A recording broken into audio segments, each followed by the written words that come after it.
Баршаға сәлем, достар, қалдарың қалай? Достар, мен бүгін сіздерге осындай етсіз дайындалатын котлеттің өте дәмді, ерекше және дайындалу өте оңай котлеттің жасалу жолдарымен бөліскім келеді. Мен алдын осы котлетті жасап көргем, өте қатты ұнады. Сондықтан сіздермен бөлісуді шештім. Картошкадан дайындалатын котлеттер. Ал бисмилля деп, ең алдымен картошкамызды тазалап, жақсылап жуып, су құйып, газға қоямыз. Астын жағып, тұзын салып, газға картошкамызды пісіруге қоямыз. Картошкамыз пісемін дегенше 3-4 тал пиязды осылай майдалап турап, табада сковородкада кішкене май құйып қуырамыз. Және бұл жерде сыр қосуға болады.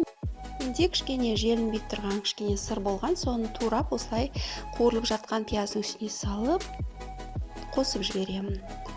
Содан соң піскен дайын болған картошкамызды алып, майдалап осылай вилкамен немесе теркадан өткізсеңіз де болады.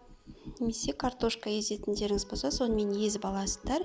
Содан соң қуырылған пиязбен осылай араластырамыз.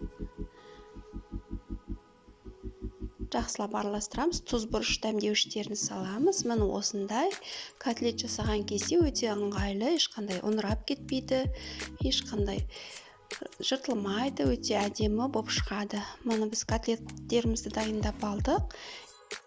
Енді қуыра беруімізге болады. Ол үшін бізге панировочный сухарик керек. Осылай ыдысымызға салып аламыз. Жұмыртқа керек. 2 тал немесе 1 тал жетеді. Кішкене тұз салып, вилкамен жақсылап жұмыртқаны қатты араластырмай, енді кішкене араластырып аламыз.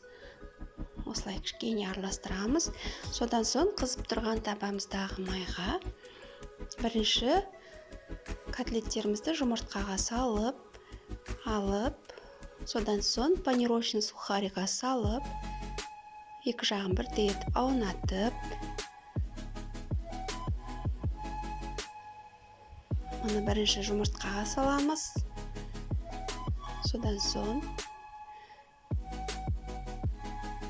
жұмыртқадан алып сухариға саламыз. Сухариға салып, екі жағын бірдей етіп аунатып,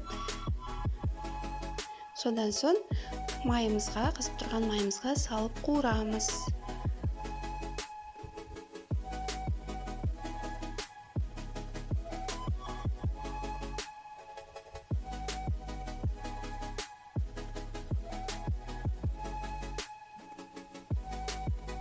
Достар, келесі видеоларымды жіберіп алмас үшін менің каналыма тіркеліп қойыңыздар.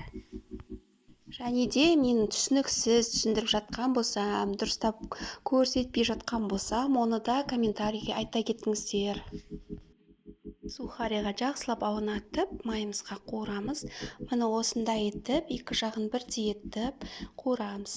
Bir жағын қуырып, содан соң аударып, тағы да бір жағын қуырамыз. Газды қатты емес, орташа отта қуырсақ болады. Бұл жерде бәрі піскен нәрселер, тек сырты қып-қызыл болып қуырылса өте әдемі болып шығады. Достар, осы рецепт бойынша міндетті түрде жасап көріңіздер. Өте дәмді, өте керемет болып шығады. Сіздерге ұнайды. Достар, видео ұнаса, мені қолдағыларыңыз келсе, лайк басып кетіңіздер. Рахмет.